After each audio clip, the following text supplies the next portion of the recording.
2, 3 et 4. C'est parti.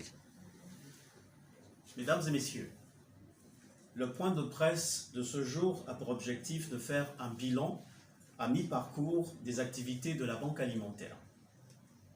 Il faut rappeler que le 3 avril 2020, le président de la République, chef de l'État, son Excellence Ali Bongo Ondimba, a annoncé des mesures économiques et sociales en vue de soulager les populations en situation de détresse suite à l'annonce du confinement total du Grand Libreville causé par la pandémie de la Covid-19.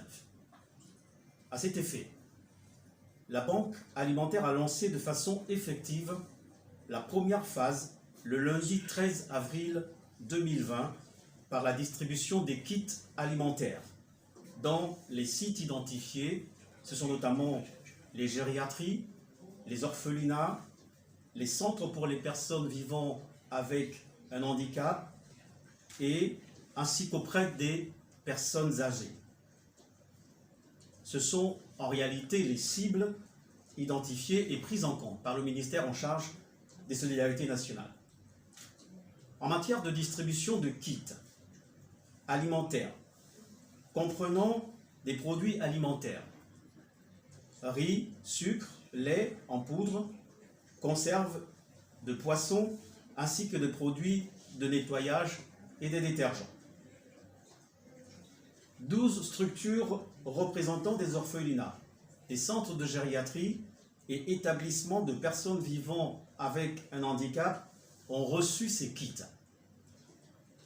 Tous ces centres ont permis à ce jour de toucher 629 personnes, incluant 131 ménages des personnes vivant avec un handicap, ainsi que 6 structures, des orphelinats, des gériatries, qui font, eux, 262 résidents.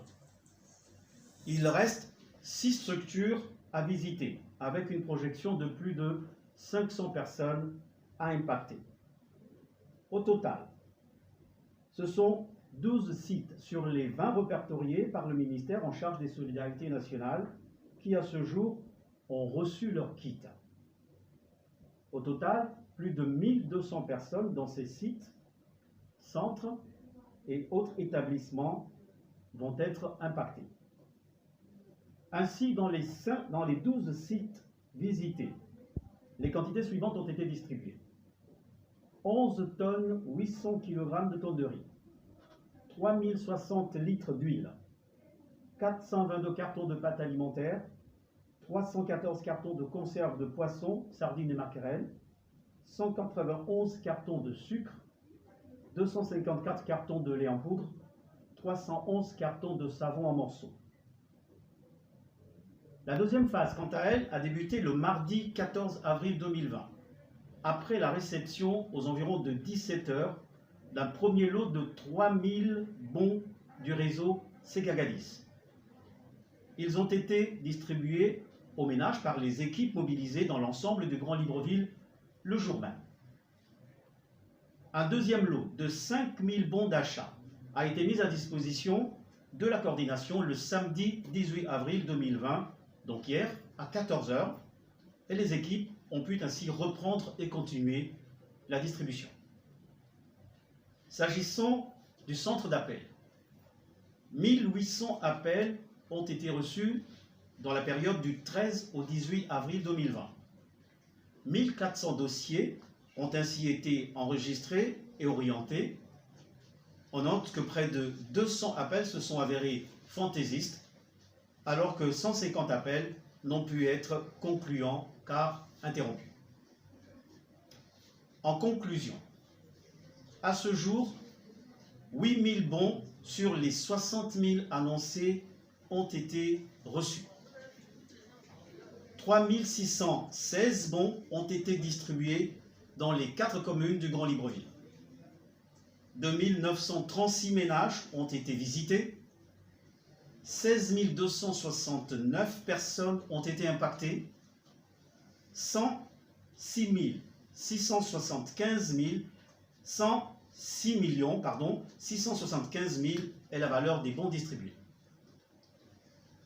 Les opérations de distribution de l'aide alimentaire se sont heurtées à plusieurs difficultés dont les plus importantes sont la mobilité réduite des équipes par le manque de laissez-passer et de moyens de transport, le nombre limité de bons à distribuer, le niveau d'approvisionnement de la banque en quantité suffisante pour constituer des kits, les stocks limités de kits de protection pour les équipes sur le terrain, les gels, les gants, ainsi que les masques, et l'insécurité des équipes très souvent menacées par les bénéficiaires. Un ensemble de difficultés qui, à l'épreuve du terrain, nous a permis de reconsidérer le nombre total de 228 équipes prévues initialement. Nous demandons aux populations de patienter dans leur domicile. Les équipes avancent progressivement sur le terrain, quartier par quartier, arrondissement par arrondissement. Nous appelons les populations à protéger les équipes et à faciliter leur travail. La vitesse de pénétration des équipes dans les quartiers dépend beaucoup de la collaboration franche des populations et de la sécurité qui leur est offerte. Dans quelques jours, nous annoncerons un calendrier qui va fixer les nouvelles modalités de distribution. Encore une fois, nous rappelons, restez chez vous. Et nous vous rappelons le numéro d'appel, il est gratuit. Formez le 1441 pour avoir toute information concernant la distribution et les autres activités de la Banque alimentaire.